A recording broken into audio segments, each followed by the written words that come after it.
Հայաստանի իշխանությունները շարունակում են իրենց հայտարարություններով կասկածի տակ դնել արցախցիների մղած ազգային ազատագրական պայքարը։ Հիմա էլ քաղաքացիական պայմանագիր խմբակցության պատգամավոր Խաչատուր Սուքիասյանն է որոշել ատելության քարոզ տանել արցախցիների նկատմամբ, հայտարարելով, թե արցախցիները չեն պայքարել հանուն իրենց հայրենիքի։ Խաչատուր Սուքիասյանը այսօր ազգային ժողովում հայտարարել է, թե արցախցիների մի մասը 44-օրյա պատերազմի ժամանակ չի կռվել, մտադրված սաբոտաժ է արել։ Եվրոմեդիա 24-ի հետ զրույցում զինված ուժերի գլխավոր շտաբի նախկին ղեկավար Մովսես Հակոբյանը նշել է, ոչ ոք իրավունք չունի գնահատական տալ արցախցիների քայլերին։ ԱԱԾ նախկին ղեկավար Միքայել Համբարձումյանն էլ այն կարծիքին է, որ նման հայտարարությունները նպատակային են արվում։ Եվրոմեդիա 24-ը ՔՊԱ-կանների արցախցիներին թիրախավորող հայտարարությունների վերաբերյալ զրուցել է գլխավոր շտաբի նախկին պետ Արտակ Դավթյանի հետ։ Վերջինս սակայն խուսափեց հստակ գնահատական հնչեցնել այս հայտարարությունների վերաբերյալ։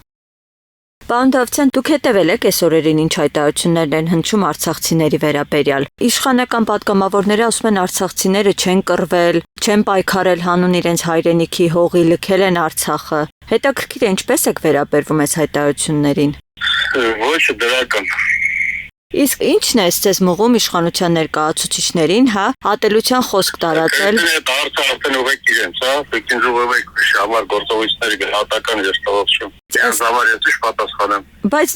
սա ատելության քարոզ չի։ Ես չգիտեմ ինչ ատելության քարոզ կա իրավապահ մարմիններ է, ես չեմ կարող ասել, ես չեմ կարող գնահատել բաներով։ Դուք գնահատեք դա, դուք էլ իմանիշ տարբերություն, նույնիսկ դուք եք դասական կարտալ, դուք գնահատեք, դուք ասեք։ Ես ինչ պետք է բան անեմ, որ դուք չգիտեք։ Պարոն Դավթյան, իսկ դուք հավատում եք այդ խաղաղությանը, որ Նիկոլ Փաշինյանը ընդհանրապես ասում է մենք խաղաղության ենք գնալու, պայմանագիրը կնքվելու է, ըստ ի վերջո այդ խաղաղության պայմանագիր լինելու է։ Ես հավատում դրա համար ինչ տարբերություն ինչ եմ հավատում ինչ եմ անում։ Բերեք պայմանները։ Ես շնորհակալություն որ զանգեցիք հաջողություն ձեզ։